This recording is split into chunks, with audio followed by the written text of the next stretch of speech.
하나님이 살아계심을 어떻게 입증할 수 있습니까? 라는 질문을 한 번씩 받습니다. 여러분 어떻습니까? 여러분들도 이런 질문 받지 않습니까? 그때 어떻게 설명해 주시죠? 어떻게 대답하시죠?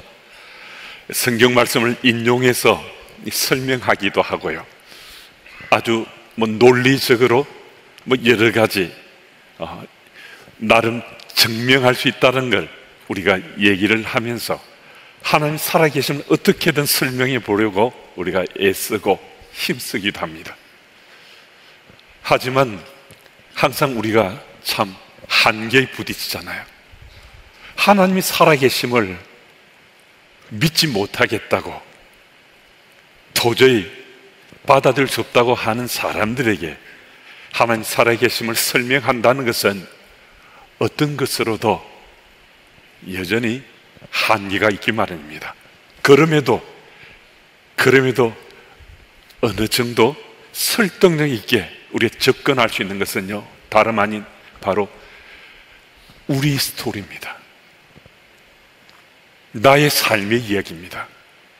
우리가 살아가는 나의 삶의 스토리에 하나님이 살아계시다는 그 삶의 이야기를, 그 표징들을 우리에게 질문하는 사람들에게 하나씩 설명해 가다 보면 우리 속에 역사하시는 살아계신 하나님의 역사심의 그 소리는 그 질문을 던진 사람들에게 어느 정도까지는 하나님의 살아계심을 우리가 얘기해 줄 수 있거든요. 그러니까 지금 나의 삶에는 하나님이 살아서 역사하신다는 거예요. 이 사실을 우리가 확신 가운데 믿으면요, 오늘 우리가 함께 살펴보는 성령 받음의 이 의미가 이전과는 전혀 다르게 내 삶에 다가오고 느껴질 수 있습니다. 44절 말씀을 보면 베드로가 이 말을 할 때에 성령이 말씀 듣는 모든 사람에게 내려오시니라고 기록하고 있습니다. 베드로가 무슨 말을 했다는 말씀인가? 오늘 본문 앞 구절 보면 베드로는 하나님의 아들이신 예수님이 우리를 위해서 십자가에 펴려 돌아가셨다는 거예요. 하나님 아들이 우리 때문에 십자가에 펴려 돌아가셨는데 죽으시고 끝나신 것이 아니라 죽음을 깨뜨리고 부활하셨다는 거예요. 주께서 부활하셔서 우리 모든 죄가를 깨끗하게 씻어주시고 우리가 구원받게 해주셨다는 거예요. 그래서 누구든지 예수를 믿는 사람은 그의 이름을 힘입어서 죄의 사함을 받게 됐고 이제는 구원받은 그리스도인으로 살 수 있게 되었다고 베드로가 밝혔습니다. 그러니까 이 44절의 이 말씀은 베드로가 하나님 말씀을 전하니까 하나님 말씀을 듣는 이들에게 성령이 임하였다 하는 이 말씀을 지금 하고 있는 거거든요. 정말 놀라운 일이 일어났다는 것입니다. 여러분, 지금 베드로 앞에서 하나님 말씀을 듣는 이들은 고넬료와 고넬료의 가족들, 또 그의 부관이나 군사들, 그 주변에 있는 사람들이 틀림없습니다. 그런데 이 사람들은 원래부터 하나님에 대한 믿음을 가진 사람들이 아니잖아요. 베드로가 고넬료 집을 방문했을 때 하는 말씀을 듣고 처음으로 예수님이 누구신지 알게 된 사람들이거든요. 그러니까 우리가 생각할 때 이들은 하나님에 대해서 확신에 찬 믿음을 가진 사람은 아니라는 생각을 우리가 가지고 있고, 또 예수님에 대해서는 처음 예수 이야기를 듣는 사람들이다라고 이해할 수 있습니다. 그러니까 이들은 아직까지는 예수님을 하나님의 아들로 그리스도로 믿은 사람들이 아니라는 거예요. 그런데 이들에게 성령이 임했다라고 말씀하고 있잖아요. 무슨 말씀인가 하면 지금 베드로에게 하나님 말씀을 듣는 이들은 이전에 믿음을 가졌던 사람이 아닌데 하나님 말씀이 들리는 곳으로 그들이 지금 오게 되었다는 거거든요. 그들이 지금 하나님 말씀이 들리는 자리를 함께하고 있고 그곳에서 하나님 말씀을 듣게 됐을 때 하나님 말씀이 믿어지게 되고, 하나님 말씀이 믿어지게 됐을 때 성령이 그들에게 임했다라고 말씀하는 거거든요. 이것은 정말 놀라운 말씀인데요, 엄청난 말씀이라고 할 수 있습니다. 하나님 말씀의 능력이 임하게 되면 우리들이 믿음을 갖게 되고요, 하나님 말씀에 대한 믿음을 갖게 되면 우리는 성령이 임하게 된다라고 말씀하는 거거든요. 어떻게 이런 놀라운 일이 가능한가? 그것도 이들은 믿음을 갖고자 오랜 시간 준비한 사람들 아니잖아요. 또 믿음을 갖고자 열망한 사람도 아닌데 어떻게 이런 놀라운 역사가 일어나게 되었는가? 이 질문에 대해서 어느 정도 실마리가 되는 얘기를 조직신학자 칼 바르트가 한 말인데요, 칼 바르트가 이렇게 말했습니다. 하나님 말씀이 성경 안에서 우리를 기다린다. 이건 참 귀한 말씀인데요, 하나님 말씀이 성경 안에서 우리를 기다리고 계신다라고 말하는 거거든요. 그러니까 우리가 성경 안으로 들어가기만 하면요, 기다리고 있던 그 말씀이 우리 삶 속에 역사하신다는 거예요. 근데 하나님 말씀이 우리 속에 역사하면 놀랍게도 하나님 말씀을 듣게 되고 그 말씀이 역사하게 돼서 우리가 하나님 말씀을 믿게 된다는 거예요. 근데 하나님 말씀을 믿게 되면 그 믿음으로 성령이 우리 속에 역사하심을 우리가 체험하고 감동받게 된다라고 말씀해 주고 있는 겁니다. 그러니까 중요한 관건은 우리들이 하나님 말씀이 기다리는 성경 안으로 들어가면 된다는 거거든요. 오늘 이 자리에 함께한 우리들은 성령을 받지 못했다고 느끼는 분이 우리 가운데 있을 수 있습니다. 나는 아직 초신자야, 성령은 나 받아본 적이 없어라고 하는 분이 계실 수 있습니다. 오늘 믿음은 없는데 예배당에 예배 드리려고 참석하는 분이 계실 수 있습니다. 여러분, 만약 전술한 이런 분들이시라면요, 한번 성경 안으로 걸어 들어가 보십시오. 우리 하나님 말씀이 성경 속에 기다리고 계신데요, 그 말씀이 내게 들려지면 정말 그 말씀이 내게 믿어지는 은혜가 있고요, 그 말씀이 믿어지는 은혜가 있으면 성령이 내 속에 역사하시는 놀라운 체험을 우리가 하게 된다는 거거든요.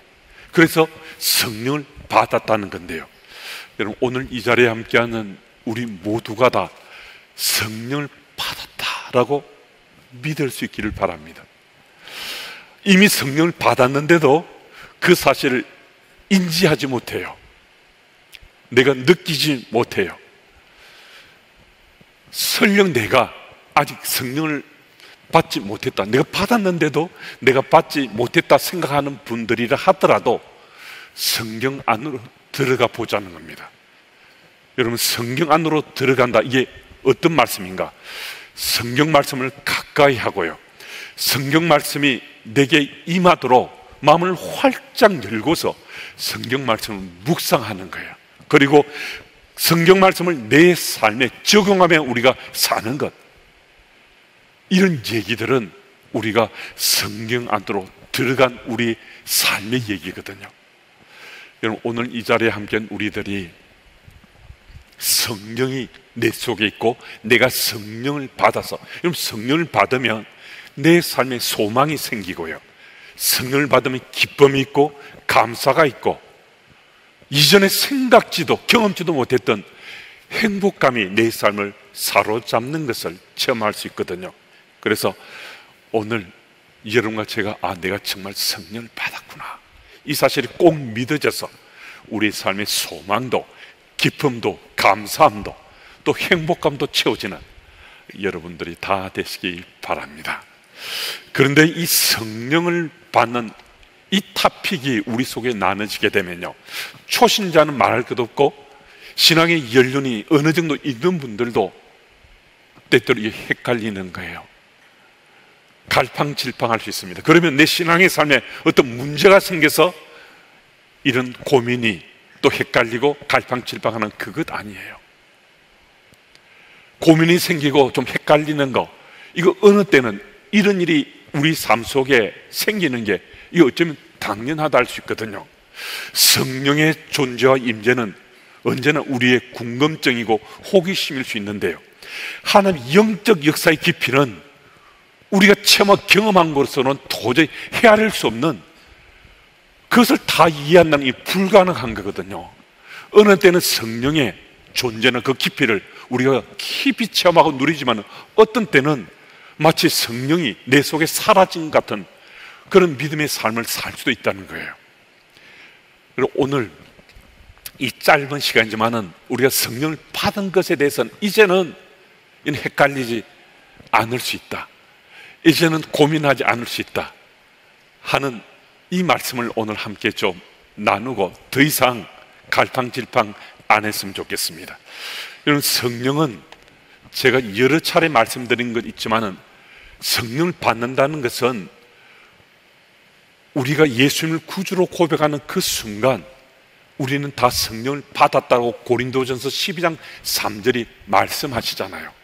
우리 예수님을 구주로 고백했을 때 성령께서 도와주시지 않으면 예수님을 구주로 고백할 수 없다 하는 거거든요. 이런 성령을 받는 것을 은혜적 개념의 성령을 받았다라고 하는 거예요. 그러니까 예수님을 구주로 고백하는 여러분들과 저는 이미 성령을 받았는데, 이것은 한 사람도 예 없이 모두가 받는 성령, 은혜적 성령 개념으로 우리는 성령을 받았다라고 하는 거예요. 그런데 이 성령을 받고 우리가 믿음의 삶을 사는데, 사실은 때로 정말 내가 성령을 받았는가 받지 못했는가, 이 질문이 스스로에게 제기될 만큼 성령의 역사하심에, 역동하심에 우리 둔감해지기도 하거든요. 때로는 그 사실을 체험하지 못해서 아직까지 나는 성령을 받지 못했다 할 수 있는데, 우리는 예수를 구주로 지금 믿고 고백한다면 우리 모두는 은혜적 성령을 받은 것은 이거는 틀림없습니다. 고린도서 12장 3절 말씀, 그 밖의 말씀도 분명히 말씀이 말씀해 주잖아요. 그런데 그 다음 우리가 받았는가 못 받는가 고민 생긴 게 바로 이 문제 때문이라는 거예요. 그 다음은 우리가 믿음의 삶을 살잖아요, 예수 믿고. 근데 예수 믿고 살다 보면 이제는 내가 신앙의 삶을 좀 충실히 하니까 하나님께서 내게 사명을 주세요.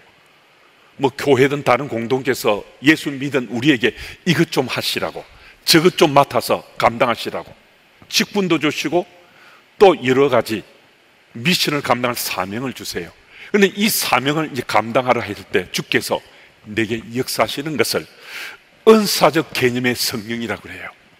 그러니까 내가 주께서 주신 사명을 제대로 감당하도록 성령께서 내게 역사하시네 하는 느낌을 내가 갖게 되는 것을 은사적 개념의 성령의 역사로 하는 거거든요. 그러니까 우리는 이미 은혜적 개념의 성령을 다 체험하고 사는 우리들인데, 믿음의 삶의 여정 가운데 주께서 어느 한 타이밍 속에 은사적 성령의 역사를 우리가 체험하고, 나는 정말 성령 받은 사람으로 사명을 감당하는 자다, 이것이 가지고 우리가 살게 하신다는 거거든요. 그러니까 여러분과 저는 이미 예수님 구주로 믿는 사람이잖아요. 그러니까 은혜적 성령은 이미 다 받았어요.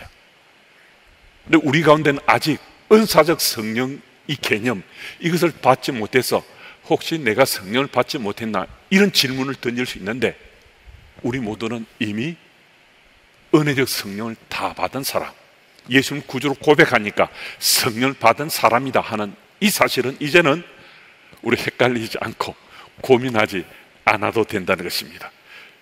여러분, 우리가 성령의 은혜를 받고 또 성령의 은사를 체험하며 살면요, 우리는 주의 도구로 멋지게 쓰임 받을 수 있거든요. 그래서 우리 꼭 기억하자는 겁니다.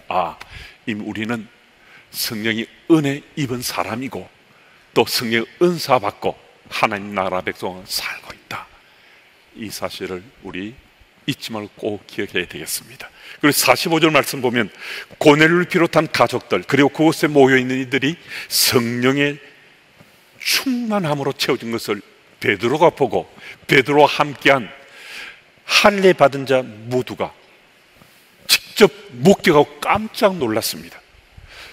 우리가 이미 살펴본 이들은 예수를 믿는 사람들이 아니잖아요. 유대인도 아니고 성전에 들어가 예배 드리는 사람도 아니에요. 근데 그 자리에 모인 그 사람들이 성령을 받았다 하니까, 성령 충만한 표징들이 드러나니까 이들이 깜짝 놀란 거예요. 분명 이들의 직업이나 신분이나 출신을 봤을 때 이들이 성령으로 충만히 채워질 사람들이 아닌 것 같거든요. 근데 그들이 지금 성령 충만한 표징들이 드러나니까 베드로가 깜짝 놀란 거였어요. 지금 본문에서 보여지는 이 사람 참으로 놀라운데요, 이방인들에게 최초로 성령이 부어졌다라고 할 수 있는 그 본문이기도 하거든요. 여러분, 이런 놀라운 성령 충만한 역사가 어떻게 일어나게 된 겁니까? 이것이 지금 우리 관심사일 수 있는데요, 사도행전 10장에서 고넬료에게 일어났던, 고넬료에 대한 여러 가지 이야기 기술되어 있는데, 그 이야기를 살펴보면 우리가 그렇게 되었구나, 그런 일이 있었구나, 이 사실을 우리가 깨닫게 돼요. 2절 말씀은 그가 경건해서 온 가족과 더불어서 하나님을 경외한 사람이었다. 또 2절과 4절을 보면 그가 많은 사람을 구제한 사람이었다. 또 2절과 4절 말씀 보면 그는 항상 기도하는 사람이었다라고 말씀이 기록하고 있어요. 또 분명한 것은 사도행 10장 33절 말씀인데요, 이 구절은 우리 같이 읽겠습니다. 우리 함께요. 내가 곧 당신에게 사람을 보내었는데 오셨으니 잘하였나이다. 이제 우리는 주께서 당신의 명하신 모든 것을 듣고자 하여 다 하나님 앞에 있나이다. 아멘. 고넬료는 하나님 앞에 있기를 사모한 사람이었다는 겁니다. 지금 그건 베드로 앞에 있잖아요. 베드로 앞에 있는데도 하나님 앞에 있기를 사모한 고넬료다 보니까 하나님께서 베드로를 보내셨다는 이 사실이 믿어져서 그는 하나님 앞에 있다는 의식 가지고 베드로 앞에 있다는 겁니다. 여러분, 고넬료는 예수님이 누구신지 알지를 못했습니다. 예수님에 대한 믿음도 없었습니다. 하지만 그가 하나님을 경외하고 하나님 앞에서의 삶을 사모했더니만 그는 성령으로 충만해졌어요. 무엇을 말씀하는가? 하나님을 경외하고 하나님 앞에서의 사모함을 가지고 사는 이라면 주의 은혜로 성령으로 충만해질 수 있다라고 말씀해 주고 있습니다. 여러분, 우리들도 성령 충만하길 원함을 자주 필요하지 않습니까? 여러분, 어떻게 우리가 성령으로 충만해야 될지 말씀이 오늘 비밀을 밝혀줍니다. 하나님을 경외하고 하나님 앞에서의 삶을 사모하면 하나님 말씀이 내게 들려질 때 그 말씀이 믿어지게 되니까 그 말씀을 믿음으로 성령으로 우리가 충만해질 수 있다라고 말씀해 주는 겁니다. 여러분과 저는 이미 예수님을 구주로 믿는 사람입니다. 예수님을 구주로 믿을 때 우리는 이미 성령의 도심을 예수님을 구주로 믿게 됐다 우리가 말씀하잖아요. 그러니까 은혜적 성령을 체험한 사람이니까, 은혜적 성령을 체험하고 사는 우리들은 이미 성령이 우리에게 체험된 사람이니까 사모함을 가지면, 하나님 말씀을 사모하며 살아가면, 우리가 성경 안에서 하나님 말씀이 우리를 기다리고 있다는 이 사실이 믿어지면 우리 모두는 다 성령으로 충만해질 수 있다라고 일깨워 주십니다. 여러분, 성령 충만함을 원했지만은 성령 충만치 않아서 고민하셨던 분이 계실 수 있습니다. 여러분, 이젠 더 이상 고민하지 마시고 말씀이 말씀하신 대로 우리가 실제 그렇게 살아보는 겁니다. 여러분, 우리 지식으로요 이거 다 알아요.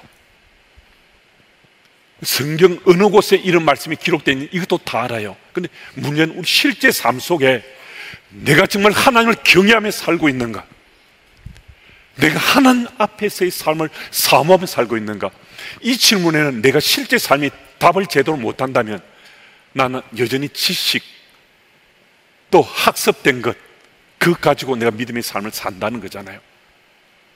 여러분, 정말 우리 일상의 실제 내 삶 속에서 내가 하나님을 경외하는 다양한 나의 접근 방법이 있을 수 있습니다.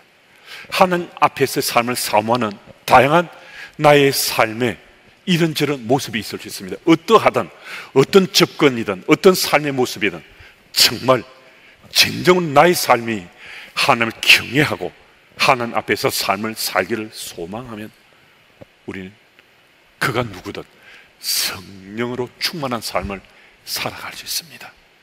이 사실이 꼭 믿어져서 성령 충만한 삶을 이번 한 주간 잘 살아내시는 여러분들이 다 되시기 바랍니다. 그리고 오늘 말씀을 다시 한번 조명하면서 한 말씀을 나누고 말씀을 마치겠습니다. 오늘 본문에서 말씀하시는 아주 중요한 메시지는 하나님 말씀이 들려지는 그 자리에 우리가 좀 더 가까이 가라는 거거든요. 여러분, 하나님 말씀이 들려지면 그 말씀을 믿을 수가 있어요. 근데 하나님 말씀이 들려지지 않는데 어떻게 그 말씀을 믿을 수가 있겠어요? 근데 여러분과 저는 성경을 묵상하시든 또 필사하시든 아니면 속으로 나눈 가운데 내가 함께 그 구성원이 되든 아니면 예배 자리에 함께 하시든 하나님 말씀이 들려지는 곳에 우리가 내가 항상 가까이 하길 원해야 되거든요. 그런데 하나님 말씀이 들려지는 곳에서는 그 말씀이 들려지면 그 말씀을 믿을 수 있는 은혜가 생긴다는 거예요.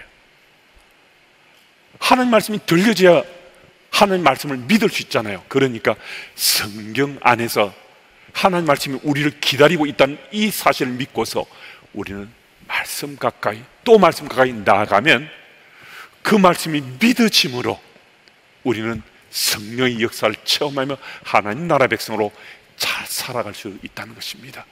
저는 여러분들의 지금 이 순간의 소망이 무엇인지 알지 못합니다. 여러분의 소원이 무엇인지도 저는 알지 못합니다. 여러분 그런 소망이 있고 소원이 있으시다면요, 누가 도와주실 것인가? 누가 그 소망을 이루어주실 것인가? 내 노력으로, 내 열심으로 그렇게 살 수도 있습니다. 하지만 내 소망을 나보다 더 잘 아시는 나의 하나님, 내 소원을 나보다 더 간절한 마음으로 이루시길 원하시는 나의 하나님, 그분이 계시다는 사실을 믿고 살 수 있는 것은 하나님 말씀이 내게 들려지면, 그 말씀이 믿어지면 이 소망 가지고 우리 살 수 있습니다. 그러니 우리 소망, 우리 소원을 들어 응답해 주시는 그 하나님이 계시다는 사실을 믿고서 성경 안에서 하나님 말씀이 말씀하심을 기다림을 믿고서 하나님 말씀 가까이 또 가까이서 살아가시는 여러분들이 다 되시기를 축복합니다.